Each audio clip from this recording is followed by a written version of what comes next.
4절 한 절 말씀만 보도록 하겠습니다. 마태복음 5장 4절 한 절 말씀만 봅니다. 신약성경 마태복음 5장 4절입니다. 우리 한 목소리로 함께 읽도록 하겠습니다. 시작. 애통하는 자는 복이 있나니 그들이 위로를 받을 것이며. 아멘. 오늘 주신 말씀을 가지고 그리스도만이 걷는 길 두 번째입니다. 애통하는 자는 복이 있나니 라는 제목으로 여러분과 말씀 나누기 원합니다. 자, 오늘 본문은요, 예수님께서 자기를 따르던 무리들, 특별히 제자들을 향해서 주시는 천국 백성의 특징, 천국 백성의 성품에 대해서 말씀하시는 그 팔복 중에서도 두 번째 말씀입니다. 애통하는 자는 복이 있나니 그들이 위로를 받을 것이며. 지난주에 제가 이 팔복을 예수님께서 말씀하실 때에 그 순서에 있어서도 분명한 의도가 있었다라고 제가 말씀을 드렸습니다. 그래서 예수님의 팔복 중에서 심령이 가난한 자는 복이 있나니 라는 이 말씀을 가장 먼저 선포하신 이유가 어디 있다고 말씀드렸어요? 그것은 저희가 그때 마틴 로이드 목사님의 말을 인용해서 그렇게 말씀드렸어요. 심령이 가난해져야, 그래 뭐라고요? 다시 우리 심령 안에 있는 것이 비워져야, 그래야 나머지 7개의 복으로 가득 채워질 수 있기 때문에, 그래서 가장 먼저 심령이 가난한 것을 예수님께서 말씀하셨다. 제가 이렇게 말씀을 드렸습니다. 자, 그렇다면 오늘 본문인 애통하는 자는 복이 있나니 라는 이 팔복의 두 번째 말씀을 예수님께서 두 번째 오도록 하신 데도 이유가 있지 않겠습니까? 그죠? 아무런 이유 없이 이 애통을 두 번째에 갖다 놓진 않았다라고 생각이 되어집니다. 자, 그렇다면 예수님께서는 왜 지금 이 애통하는 자를 심령이 가난한 자 다음에 이야기를 하고 계실까요? 그것은 예수님이 아셨기 때문에 그래요. 뭘 아셨냐? 심령이 가난한 자가 비로소 뭐가 될 수 있을까요? 애통하는 자가 될 수 있다는 것을 아셨기 때문이라는 것입니다. 맞아요. 심령이 가난한 사람이라야 애통할 수 있습니다. 여러분, 심령이 가난하다라는 게 뭡니까? 하나님 앞에서 내가 얼마나 무능한지, 하나님 앞에서 내가 얼마나 비참한 사람인지, 정말 영적으로 거지와 같은 존재인지를 깨닫는 것입니다. 그렇게 하나님을 기쁘시게 할 만한 어떤 조건도 능력도 내 안에 없다라는 것을 깨닫는 사람, 그 사람이 바로 심령이 가난한 사람이라고 말씀을 드렸습니다. 그래서 우리 지난주 제가 예를 들었던 것처럼 바리새인과 세리의 기도처럼, 거기서 세리가 뭐라고 기도합니까? 저는 죄인입니다. 나를 불쌍히 여겨주십시오 라고 그렇게 하나님 앞에 기도할 수밖에 없었던 사람, 그 사람이 바로 심령이 가난한 사람이었다라고 말씀을 드렸어요. 하나님 앞에서 이런 자신의 모습을 정말 깨닫는다면요, 정말 내가 심령이 가난하다, 내가 하나님 앞에 아무런 뭔가를 해드릴 수 없는, 아무런 조건이 없는 정말 영적인 거지와 같은 사람이다, 이걸 깨닫는 사람이라면 하나님 앞에서 어떤 마음이 들까요? 저는 슬퍼할 마음이 든다고 생각합니다. 정말 애통한 마음, 아픈 마음이 들 거라 생각이 돼요. 하나님의 기준으로 보면 도저히 하나님을 만족시킬 수 없는 사람인데, 내가 내 죄를 어떻게 해결할 수 없는 사람이다 라는 것, 그렇게 되면 절망 가운데 빠질 수밖에 없잖아요. 자기의 무력함, 자기의 그 무능함 때문에 정말 절망할 수밖에 없거든요. 자, 그리고 나면 우리가 할 수 있는 일이 뭐예요? 그렇게 아무것도 할 수 없을 때 우리가 할 수 있는 일은 뭡니까? 여러분이 여러분 인생 가운데 어떤 고난이 다가와요. 아픈 일이 다가와요. 그랬을 때 여러분이 뭔가 할 수 없을 때 여러분 뭐 해요? 울잖아요. 그죠? 하나님 앞에 울 수밖에 없어요. 우는 것 외에 할 수 있는 일이 없는데요. 그렇게 우는 것. 그래서 여러분, 사도 바울도 자기의 모습을 바라보며, 사도된 바울도요, 자기의 심령을 바라보면 뭐라고 애통합니까? 로마서 7장 24절 말씀이요. 우리 같이 한번 읽어봅니다. 시작. 오호라, 나는 곤고한 사람이로다. 이 사망의 몸에서 누가 나를 건져내랴. 이게 사도 바울이 자기 자신을 향한 애통한 마음이었어요. 탄식이었어요. 내가 이런 사람밖에 되지 않는다는 것 때문에 하나님 앞에서 너무나도 슬펐던 겁니다. 아팠던 겁니다. 이런 사람을 예수님께서는 애통하는 자라고 말씀하고 있는 겁니다. 결국 여러분, 이 애통이라는 것도요, 제가 지난주에 말씀드렸듯이 심령이 가난한 자가 사실은 그냥 물질적인 가난이 아니라고 말씀드렸어요. 심령이 가난하다는 의미는 뭐였다고요? 하나님과의 관계 안에서의 가난함이었다고 제가 말씀을 드렸습니다. 자, 그러고 보면 이 애통도 뭡니까? 그저 이 땅에서 우리가 만나는 어떤 고난이나 힘든 이런 문제 때문에 애통한 것이 아니라 무엇 때문이라고요? 하나님과의 관계에 있어서의 애통입니다. 그러니까 영적인 애통을 지금 예수님께서 말씀해 주고 있는 것입니다. 자, 그런데 문제는 뭐냐면요, 예수님께서 이 애통하는 자가 복이 있다라고 말씀하시는 거예요. 여러분 사실은 세상은 우리는 뭐라고 얘기합니까? 여러분 옛날에 코미디 프로그램도 있었던 것 같아요. 웃으면 복이 와요. 예, 웃으면 복이 온다고 생각합니다. 예, 웃고 기쁘고 즐거워야 그래야 우리는 행복하다라고 생각을 하고 있는데요. 근데 예수님 뭐라고 얘기합니까? 그래 웃으면, 그래 항상 기뻐하면, 그러면 행복한 거야, 그러면 좋은 거야, 그렇게 말씀하지 않으셨습니다. 애통하는 자가 복되다라고 말씀하고 계십니다.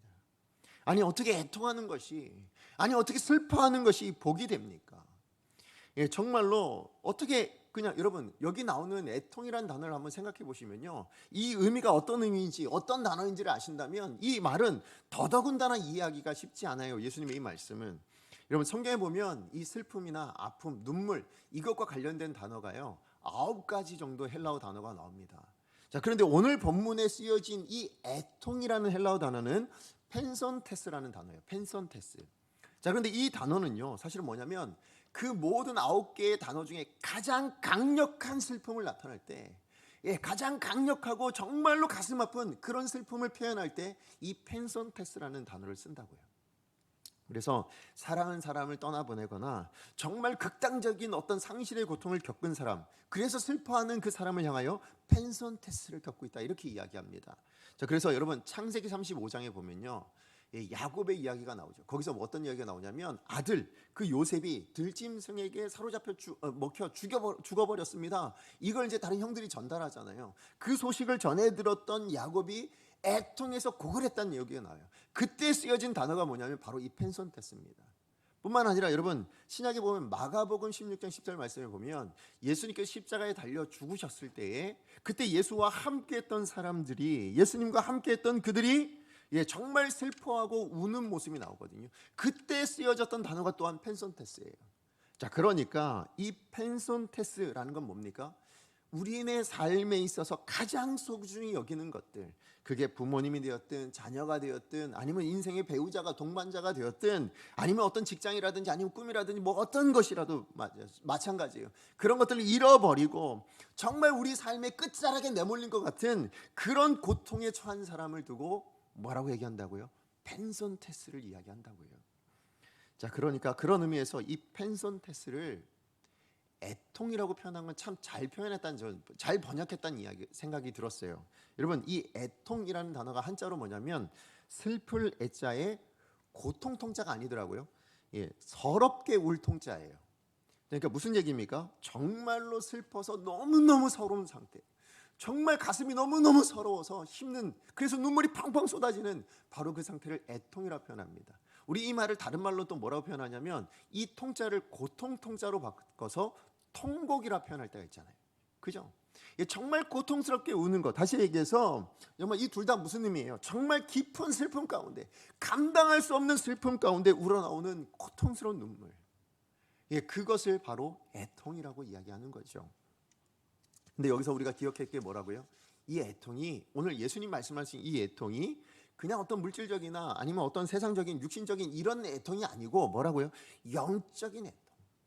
그러니까 하나님 앞에 섰을 때 우리의 마음이 정말 찢어지고 가슴 아프고 정말 어떻게 할 수 없는, 모든 것을 다 잃어버린 것 같은 정말 마지막에 끝자락에 서서 어떤 것도 할 수 없는 그 순간, 그 순간에 느껴지는 애통이라고 그렇게 말씀하고 있는 거예요.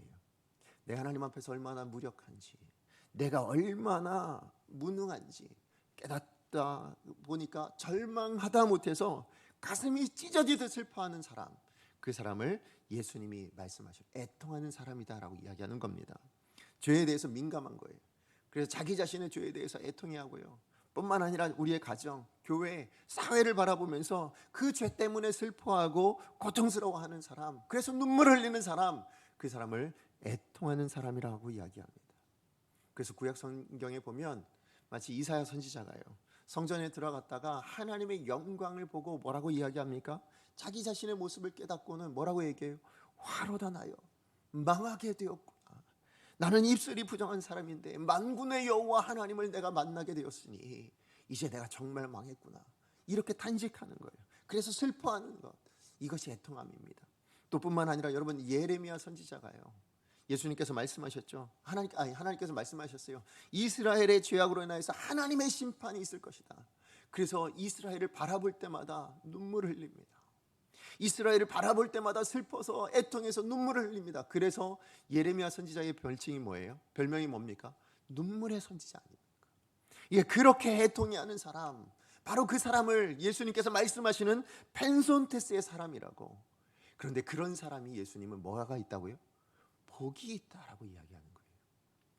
그렇다면 여러분 한번 생각해 보세요. 정말로 절망적인 상황 가운데 고통스러워서 울고 있는 게 어떻게 복이 됩니까? 아니 어떻게 정말 죄악 앞에서 너무나도 무력해서 아무것도 할 수 없는 그 비참한 자신의 모습을 보고 눈물을 팡팡 흘리고 있는 그 사람을 향하여 어떻게 복이 있다라고 말할 수 있는 걸까요? 여러분 애통은 뭐예요? 그 자체로 보면 뭡니까? 예, 그 자체로 보면요 정말 그냥 슬픈 거예요. 가슴 아파서 슬픈 거잖아요. 찢어지는 그냥 가슴의 눈물이에요. 그게 어떻게 복이 되냐고요. 그런데 오늘 말씀해 보니까 애통 그 자체가 복이 있는 것이 아니고 예수님 말씀하실 때 애통하는 자가 복이 있다고 할 때는 이유가 있다라는 겁니다. 어떤 이유가 있었습니까? 하나님의 응답하시는 것이 있기 때문이라고 얘기하고 있습니다. 그죠? 애통하는 자에게 하나님이 주시는 것이 있어서 그래서 그것이 복되다라고 말씀하고 있다라는 겁니다. 자, 그렇다면 하나님의 응답이 뭡니까? 예수님께서 말씀하시는 이 애통하는 자에게 주시는 하나님의 응답이 뭡니까? 그것은 하나님께서 주시는 위로라고 말씀하고 있어요. 예, 하나님께서 주시는 위로하심. 애통하는 자들이 복되다 하는 이유는 뭐예요? 그 애통이 하나님의 위로로 이어지고 있기 때문에 복된 거예요.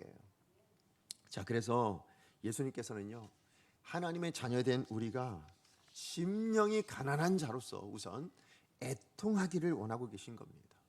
우리가 하나님 앞에서 얼마나 악한 존재인지, 얼마나 비참한 존재인지, 영적인 거지와 같은 존재인지를 깨닫고 하나님 앞에 울면서 나오기를 하나님은 원하고 계신다라는 것입니다. 우리의 약함을 깨닫고 하나님 앞에 우는 걸 우리 뭐라고 불러요? 회개라고 부릅니다. 그죠? 회개라고 불러요. 예, 맞습니다. 회개하지 않은 사람은 하나님의 용서의 은혜가 뭔지를 몰라요. 예, 정말로 자신의 죄가 얼마나 무서운지를 깨닫고 하나님 앞에 울어보지 못한 사람은 십자가의 은혜가 얼마나 감격스러운 것인지, 십자가야말로 하나님의 은혜고 죄인을 향한 하나님의 위로라는 사실을 제대로 깨닫지 못한다라는 것입니다. 그래서요 제가 지난주 말씀드렸지만 천국에는 심령이 가난한 자가 아닌 사람이 없어요. 마찬가지로 천국엔 그러면 애통해 보지 않았던 사람은 없어요. 그러니까 누구나 다 천국에 있는 사람 다 애통해 봤던 사람들이, 아니 애통했던 사람들입니다. 하나님 앞에서 전심으로 애통하는 사람만이 하늘의 위로, 그것을 맛보고 누릴 수 있는 것입니다. 그러하기 때문에 예수님은 애통하는 자를 향하여 뭐라고 하셨다고요? 복되다라고 말씀하시는 거예요. 사랑하는 성도 여러분, 예수님은요 오늘 우리를 향해서도 마찬가지의 기대를 하고 계시는 거예요. 어떤 기대요? 애통하는 자가 되기를 기대하십니다. 애통하는 자가 되기를 원하고 계십니다. 눈물을 잃어버린 메마른 신앙인이 되지 않기를 예수님은 원하고 계시는 거예요.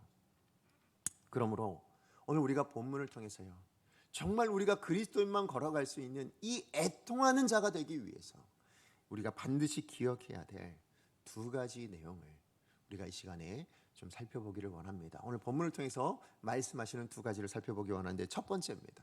자, 첫 번째는 뭐냐면 하나님은 애통하는 자와 함께해 주신다는 사실을 기억해야 합니다. 여러분 이 세상에 사시는 동안에 하나님과 함께하고 싶으세요? 여러분 이 세상에 사시는 동안에 하나님과 동행하는 인생 되기를 원하십니까? 그렇다면 철저하게 애통하는 삶을 한번 살아보십시오. 우리 4절 말씀 다시 한번 같이 읽어봅니다. 시작. 애통하는 자는 복이 있나니 그들이 위로를 받을 것이며. 오늘 예수님께서 애통하는 자가 복되다 하신 이유가 어디 있다고요? 그들이 위로를 받을 것임이기 때문이라고 말씀하고 있습니다. 애통하는 사람이 복된 이유는 바로 하나님의 위로 때문인 거예요. 자, 그렇다면 오늘 이 위로는 굉장히 중요한 말이죠. 이 위로는 우리가 반드시 알아야 될 말입니다. 자, 그렇다면 이 위로라는 말이 뭔가? 여러분 이 위로라는 말은요 헬라어로 파라클레시스라는 말입니다. 파라클레시스. 자, 이 말은 여러분 합성어예요. 어떤 합성어냐면 전치사와 동사가 합쳐진 말인데 어떤 전치사냐? 파라라는 전치사인데요. 이 파라는 뭐냐면 무엇 곁에라는 단어입니다. 그리고 클레오라는 동사가 붙었거든요. 자, 그런데 이 클레오라는 말은 뭐냐면 부르다예요. 부르다. 자, 그러니까 이 파라클레시스라는 말의 의미가, 본래 의미가 뭔지 아시겠죠? 무슨 의미입니까? 곁으로 부르다. 자, 이것을 예수님께서 뭘로 쓰신 거예요? 위로라는 말로 쓰신 거예요. 이 말이 위로라는 의미가 담겨져 있다라는 것입니다. 다시 얘기해서 위로라고 번역된 이 파라클레시스라는 말은 뭡니까? 곁으로, 하나님께서 그 애통하는 자를 자기 곁으로 불러주셔서, 자기의 곁으로 불러주셔서 뭐 하신다고요? 말씀해 주시는 겁니다. 위로해 주시는 겁니다. 격려해 주시는 겁니다. 도와주시는 겁니다. 그거를 파라클레시스, 위로라고 말씀하고 있는 겁니다. 여러분, 이 파라클레오라는 이 단어 안에서 여러분 같은 의미로 쓰여진 또 다른 말이 있어요. 우리에게 너무나도 유명한 말, 무엇입니까? 파라클레토스. 여러분, 이 말이 뭐냐면 보혜사라는 뜻이에요. 우리가 그렇게 많이 들었던 바로 그 보혜사가 바로 파라클레토스입니다.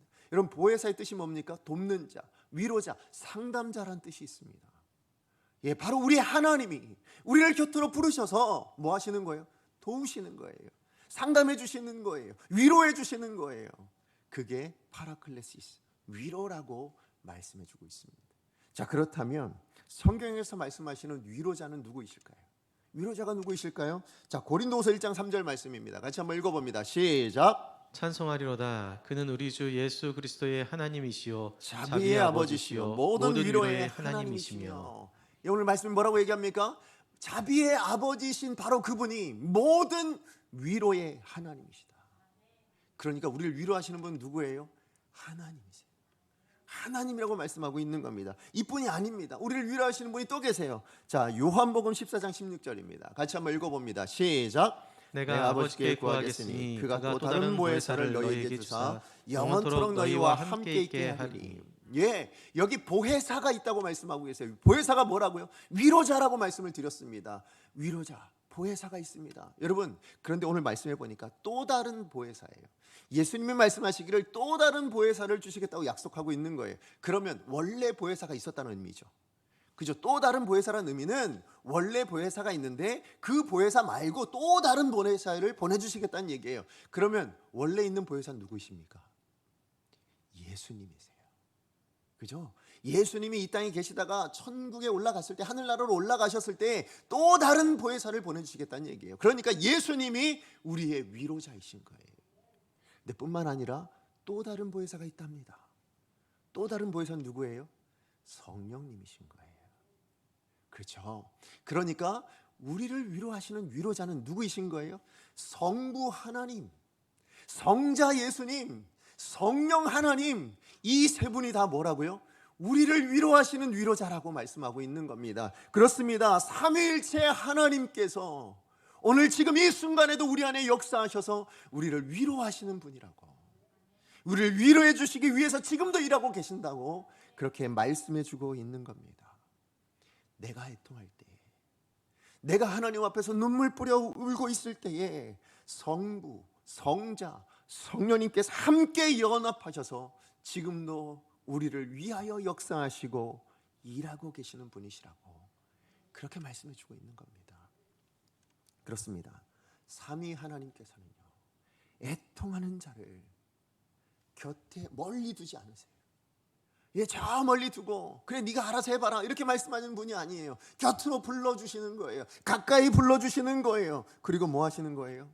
가까이 부르셔서 우리의 애통함의 이유를 들으십니다. 왜 애통한지, 무엇 때문에 아픈지, 무엇 때문에 눈물 흘리는지를 다 들어주시는 겁니다. 그리고 우리의 도우심을, 그래서 우리의 모든 필요를 채워주시는 분이 우리 하나님이신 것을 여러분 믿으시기 바랍니다.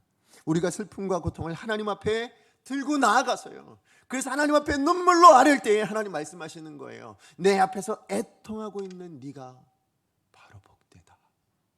그렇게 눈물 뿌려 울고 있는 네가 바로 복되다. 그렇게 말씀해 주시다는 겁니다. 그러므로 여러분, 모든 자비의 하나님, 모든 위로의 하나님께 여러분 위로받기를 원하십니까? 그렇다면 우리는 뭐 해야 되는 거예요? 하나님 앞에서 애통하셔야 돼요. 하나님 앞에서 눈물을 흘리실 수 있어야 합니다. 왜냐하면 우리 스스로 애통의 이유를 해결할 수 없잖아요. 우리가 뭘로 우리 애통함의 이유를 해결할 수 있겠습니까? 그런데 누구는 하실 수 있어요? 하나님은 하실 수 있으니까. 우리의 애통함을 들어주시는, 우리와 함께하여 주시는 그 하나님은 해결해 줄 수 있으니까. 그래서 모든 위로의 하나님께서 우리를 위로하시기 위해서 오늘 우리에게 권면하고 계신 겁니다. 뭐 하라고요? 애통하라고. 그러므로 여러분, 하나님 앞에서 애통하는 자는 하나님의 함께 하심으로 말미암아 참된 위로를 누리게 될 줄로 믿습니다. 여러분, 대표적인 사람, 생각나는 사람이 저는 히스기야 왕이었습니다. 여러분, 히스기야 왕이 그가 병들어 죽게 되었을 때 어떻게 합니까? 그가 벽을 향하여 얼굴을 대고 누구 앞에 나아갔어요? 하나님 앞에 나아갔어요. 여러분, 이사야 38장 3절 말씀입니다. 우리 같이 한번 읽어보겠습니다. 시작. 이르되 여호와여 고아오니 내가 주 앞에서 진실과 전심으로 행하며 주의 목전에서 선하게 행한 것을 기억하옵소서 하고 히스기야가 심히 통곡하니. 예, 히스기야가 하나님 앞에서 뭐 했다고요? 통곡했다고 이야기합니다. 가슴이 아파서 내가 이 문제를 해결할 수가 없어서 하나님 외에는 내가 정말 어떤 것도 감당할 수 없는 존재임을 깨닫고 나니까 너무 가슴이 아픈 거예요. 너무 힘든 거예요. 자기의 문제를 해결할 수 없는 나 자신의 모습을 바라보며 하나님 앞에 통곡, 가슴 아파하며 고통스럽게 눈물을 흘렸다라고 그렇게 이야기합니다. 자, 그랬을 때 예수님께서, 우리 하나님께서 바로 응답해 주세요. 자, 5절 말씀입니다. 우리 상반절 말씀 같이 한번 읽어봅니다. 시작. 너는 가서 히스기야에게 이르기를 내 조상 다윗의 하나님 여호와께서 이같이 말씀하시기를 내가 내 기도를 들었고 내 눈물을 보았노라. 예, 모든 위로의 하나님께서 오늘 선지자를 통하여 뭐라고 말씀하고 계십니까? 뭐라고 얘기를 하고 계세요? 내가 내 기도를 들었고 내가 내 눈물을 보았노라. 예, 그렇습니다.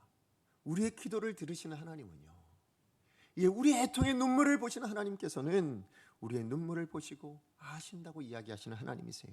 우리가 그 어떤 슬픔이나 그 어떤 아픔이나 고난을 가지고 있다 할지라도 그것을 가지고 하나님 앞에 나아가 애통할 수만 있다면, 하나님 앞에 나아가 우리가 눈물을 흘릴 수 있다면, 그렇다면 하나님은 오늘 히스기야에게 말씀하셨던 바로 이 말씀을 오늘 저와 여러분에게도 말씀해 주실 줄로 믿습니다. 우리의 영혼 가운데 하나님께서 분명하게 선언해 주실 줄로 믿습니다. 내 기도를 내가 들었다. 내가 내 눈물을 보고 아노라. 그렇게 말씀해 주실 거예요. 그리고 다만 그래 내가 너 눈물 알아, 이걸로 끝내실까요? 아니요. 우리 하나님은 보신 그 눈물을 닦아주시는 분이세요. 그 눈물의 이유를 해결해 주시는 분이세요. 요한계시록 21장 4절 말씀이요. 같이 한번 읽어봅니다. 시작. 모든 눈물을 그 눈에서 닦아주시니 다시는 사망이 없고 애통하는 것이나 곡하는 것이나 아픈 것이 다시 있지 아니하리니 처음 것들이 다 지나갔음이로라. 물론 이 말씀은요, 예, 우리가 정말로 하나님의 나라가 임하고, 예, 그래서 그 마지막 심판 때가 이르렀을 때 이루어질 일입니다. 그런데 이게 오늘 저와 여러분을 향한 하나님 아버지의 마음인 것을 믿으십니까? 이게 하나님이 우리를 향한 뜻인 것을 여러분 믿으세요? 그럼 이 땅 안에서도 마찬가지 아니겠습니까? 우리가 눈물을 흘리고 있을 때 하나님 어떤 마음이세요? 그 눈물을 닦기를 원하시는 거예요. 어떤 어려움이든 어떤 곡하는 것이든 사망의 어떤 자리든 아픈 것이든 다 치료해 주기를 원하시는 것, 그 모든 문제를 해결해 주기를 원하시는 것, 이게 바로 우리의 하나님 아버지의 마음이시라는 것입니다. 여러분, 그러므로 애통하는 자가 복이 있습니다. 애통하는 자에게 지금도 살아 역사하시는 삼위 하나님께서 우리와 함께하여 주시고 위로해 주시기 때문입니다. 여러분, 하나님이 느껴지지 않으세요? 여러분, 내가 신앙생활을 하는데 요즘 들어 하나님이 느껴지지 않습니다. 하나님이 경험되어지지 않아요. 하나님의 마음이 느껴지질 않아요. 만약에 그러시다면 여러분, 애통하는 자가 되보세요. 하나님 앞에서 애통하는 자가 되십시오. 애통하는 자에게 하나님의 함께 하심이 있습니다. 그리고 하나님의 위로를 허락해 주실 줄로 믿습니다. 여러분, 하나님과 함께하는 복된 인생 되기를 원합니다. 어떻게 하면 된다고요? 애통합시다. 사람 앞에서 애통하는 거 아니고요. 누구 앞에서? 하나님의 존재 앞에 나아가 애통한 인생이 되시면 됩니다. 두 번째입니다. 자, 우리가 그리스도인만이 걸어갈 수 있는 그 길, 애통하는 자가 되기 위해서 반드시 기억해야 될 두 번째는 뭐냐면요, 하나님 앞에서 복된 사람은, 복이 되다 하는 사람은요, 먼저 애통의 자리를 지나게 하신다는 것을 우리는 반드시 기억해야 됩니다. 자, 뭐냐면 여러분 중동에 보면 그 아랍 속담에 이런 속담이 있습니다.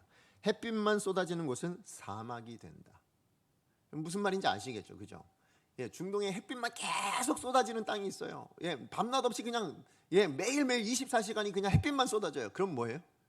그곳은 사막이 될 수밖에 없잖아요.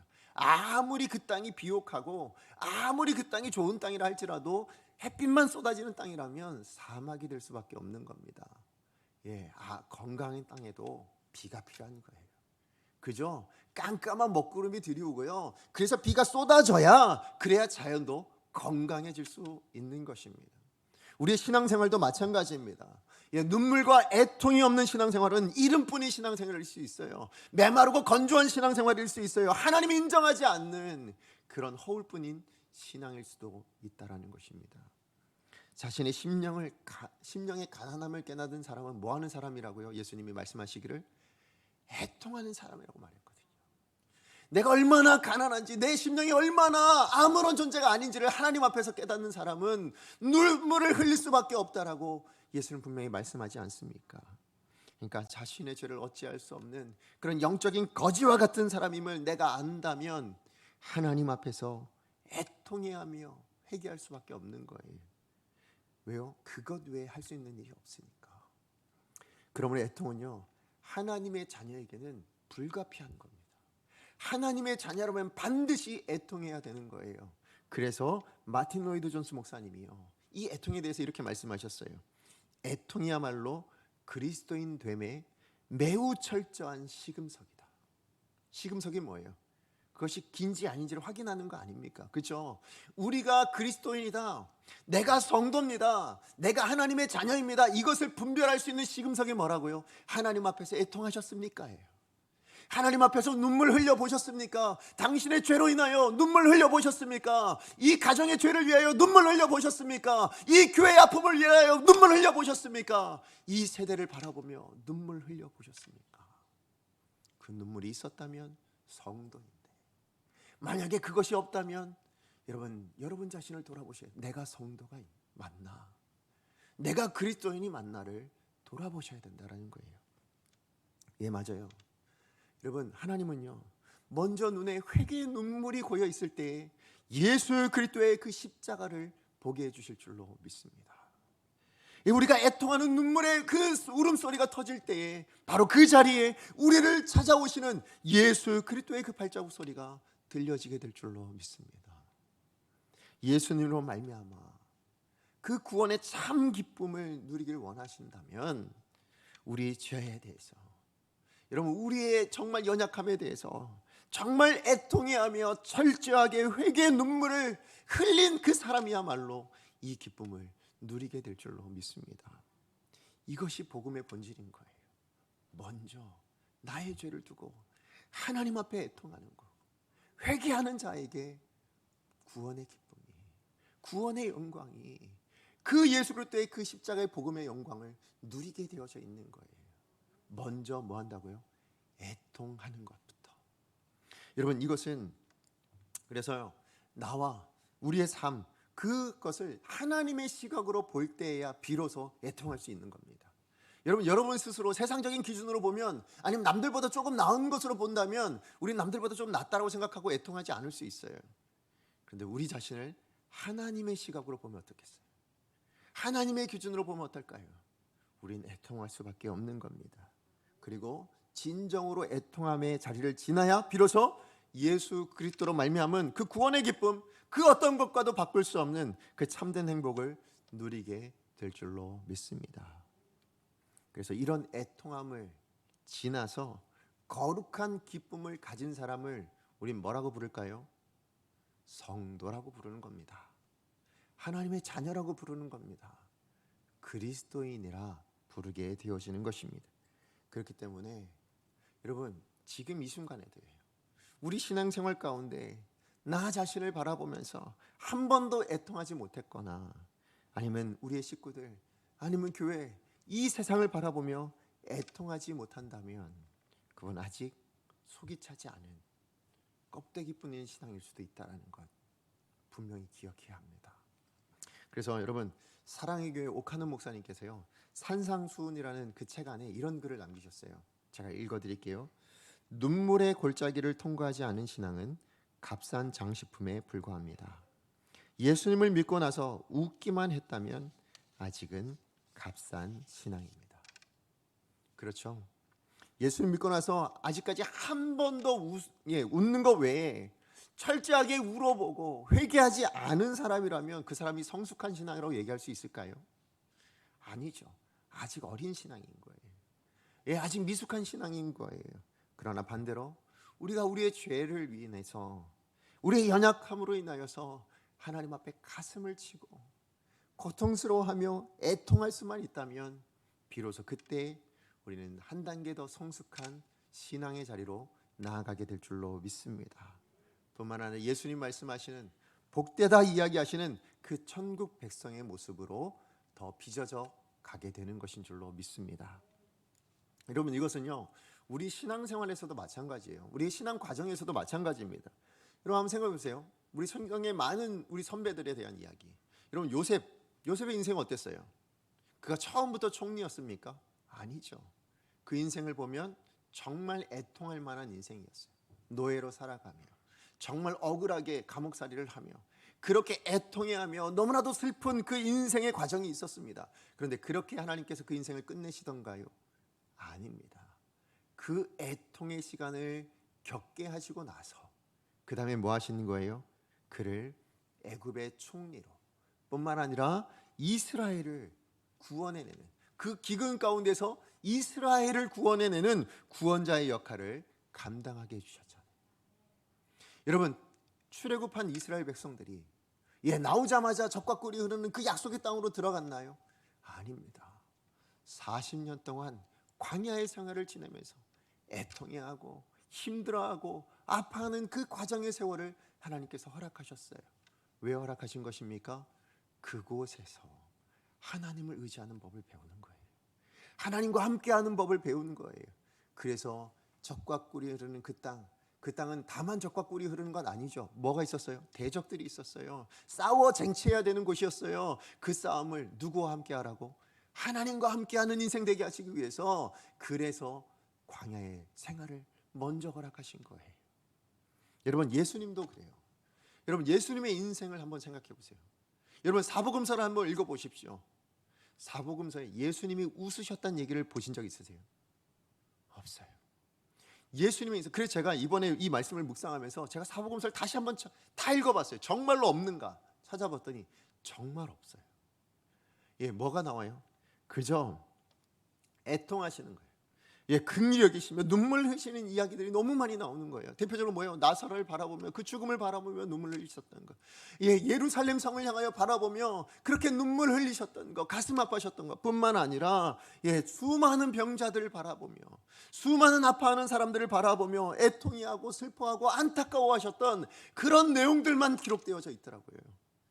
그런데 그렇게 해서 예수님의 인생이 그렇게 마무리되던가요? 아니죠. 우리가 다 알듯이 예수님이 십자가의 그 극심한 고통의 자리로, 애통의 자리로 나아가셨어요. 그러나 그것으로 끝난 것이 아니라 하나님은 부활의 영광을 준비해 놓으신 거예요. 그래서 온 인류의 구원자가 되게 하시는 그 영광스러운 자리를 하나님께서는 준비해 주셨어요. 하나님의 영광을 선포하게 하시는 그 하나님의 은혜를 준비해 주신 것입니다. 그래서 모든 믿는 자의 구주가 되게 해주시지 않았습니까? 맞아요. 우리 신앙의 인생의 과정에 있어서도 뭡니까? 애통한 자리를 거친 자가 하나님의 영광의 자리를 누리게 되어 있더라고요. 하나님과 함께하는 그 은혜를 누리게 되어 있더라라는 것입니다. 그러므로 여러분, 우리가 사는 이 세상 가운데 혹시 여러분 지금이라도 정말 감당할 수 없는 상황의 음침한 골짜기와 같은 상황을 겪고 계십니까? 정말 감당할 수 없는 어떤 고난을 여러분 겪고 계십니까? 그렇다면 그것 또한 하나님의 뜻 가운데 있다라는 것을 믿으시기 바랍니다. 어떤 뜻인 거예요? 그곳에 내가 너와 함께 한다는 것을 깨닫게 하시는 거예요. 예, 그곳에 나 혼자 이 문제를 해결해야 되는 것이 아니라 내 삶에 하나님이 함께하고 계시는구나. 사망의 음침한 골짜기에 있을지라도 내가 해를 두려워하지 않을 것은 무엇 때문이라고요? 함께 하시는 주님 때문에. 예, 그걸 깨닫게 하시는 거예요. 나 혼자 이 땅 살아가는 거 아니구나. 하나님이 나를 책임져 주시는 인생이구나. 이걸 깨닫게 하시는 겁니다. 그러므로 여러분, 고난이 있습니까? 아픔이 있으세요? 여러분, 그것을 하나님의 함께 하시는, 하나님의 위로를 얻는 통로로 사용하셨으면 좋겠어요. 도구가 되어지기를 원합니다. 어떻게 하면 되는 거예요?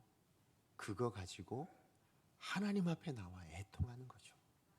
우리의 고난, 우리의 아픔을 가지고 절망하고 낭망하고 에이 못 살겠다가 아니라 뭐 하는 거예요? 하나님 앞에 가지고 나와 우는 겁니다. 그러면 하나님이 내가 너와 함께한다. 내가 네 고통을 안다. 내가 네 고난을 안다. 너의 눈물을 내가 보았노라. 그렇게 말씀해 주실 것입니다.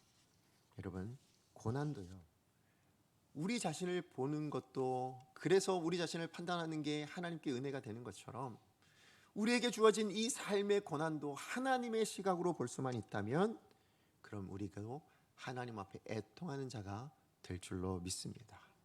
말씀의 결론을 맺습니다. 애통하는 자가 복이 있습니다. 파라클레시스의 하나님, 우리를 하나님의 곁으로 불러주셔서 우리와 함께 해 주실 것이기 때문에 애통하는 자가 복이 있습니다. 왜 복이 있습니까?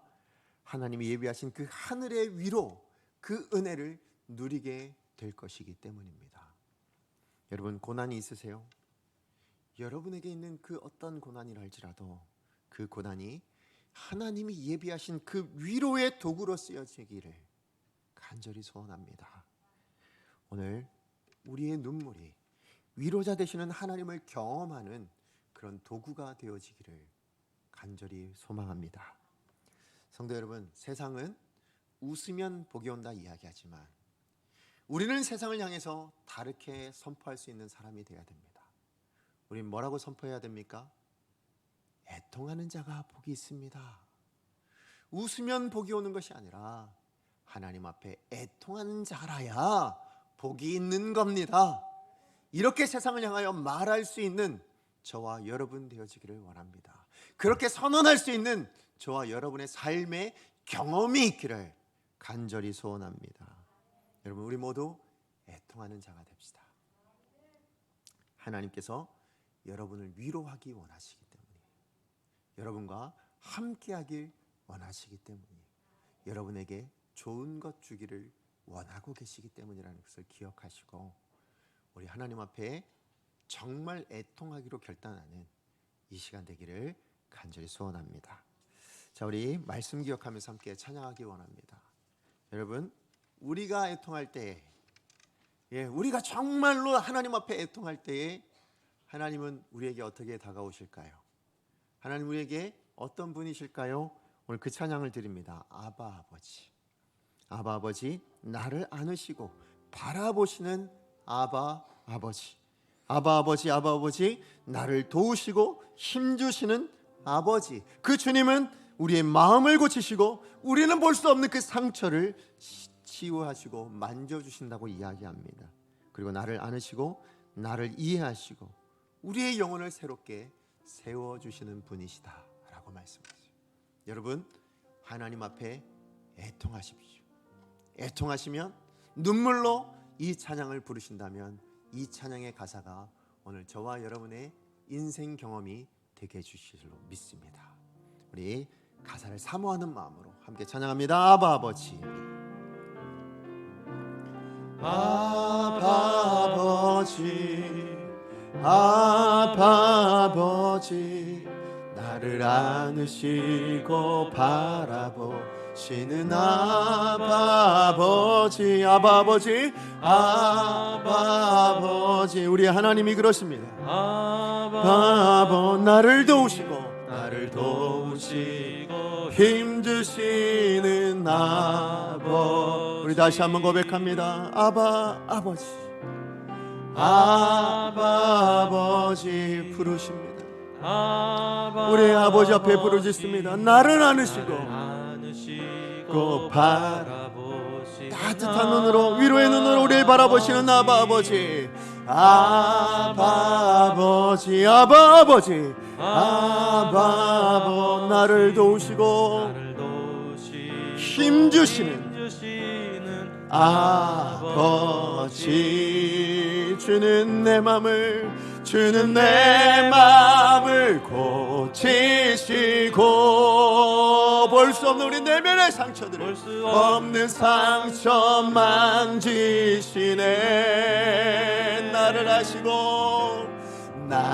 아시고 나를 이해하시네. 내 영혼 새롭게 세우주는 내 맘을 고치시고 주는 내 맘을 고치시고 볼 수 없는 우리의 상처를 치유하시며 만지시네. 누구보다 우리를 잘 아시는 하나님, 나를 아시고 나를 이해하시네. 내 영혼 새롭게 우리 다시 한번 믿음으로 고백합니다. 아버지,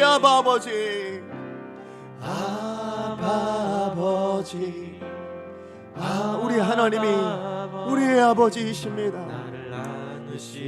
우리의 위로의 하나님, 자비의 하나님, 그분이 우리의 아버지십니다. 아버지, 우리의 아버지신 하나님, 나를 도우시고 힘주시는 그 주님만이 우리의 마음을 고치십니다. 주는 내 마음을 고치시고 볼 수 없는 우리의 상처를, 누구도 치유할 수 없는 그 상처를 주님이 만져주십니다. 나를 아시고 나를 이해하시네.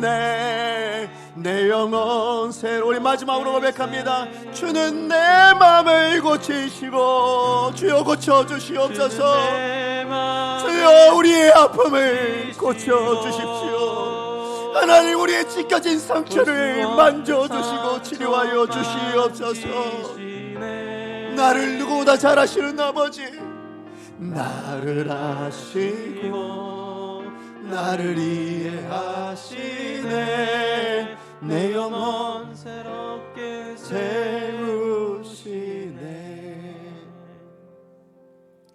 우리 시간에 기도합니다. 우리 시간에 하나님 앞에 애통합시다. 우리 시간에 우리의 마음을 좀 찢읍시다. 우리 딱딱해져 있는 마음, 메말라 있는 마음, 하나님 앞에 눈물 한 방울 없이도 지금까지 살아왔던 우리의 삶을 좀 찢어냅시다. 우리 하나님의 시각으로 우리를 좀 봅시다. 하나님의 시각으로 우리의 가정을 봅시다. 하나님의 시각으로 우리 교회를 봅시다. 하나님의 시각으로 이 세대를 바라봅시다. 가슴이 안 아프세요? 애통하지 않으세요? 어찌 눈물 흘리지 않을 수가 있겠습니까? 우리 시간에 애통하는 것이 맞는 거잖아요. 하나님 앞에 눈물 흘릴 수밖에 없는 자들이잖아요. 하나님 앞에 눈물 흘리면 오늘 하나님 말씀하십니다.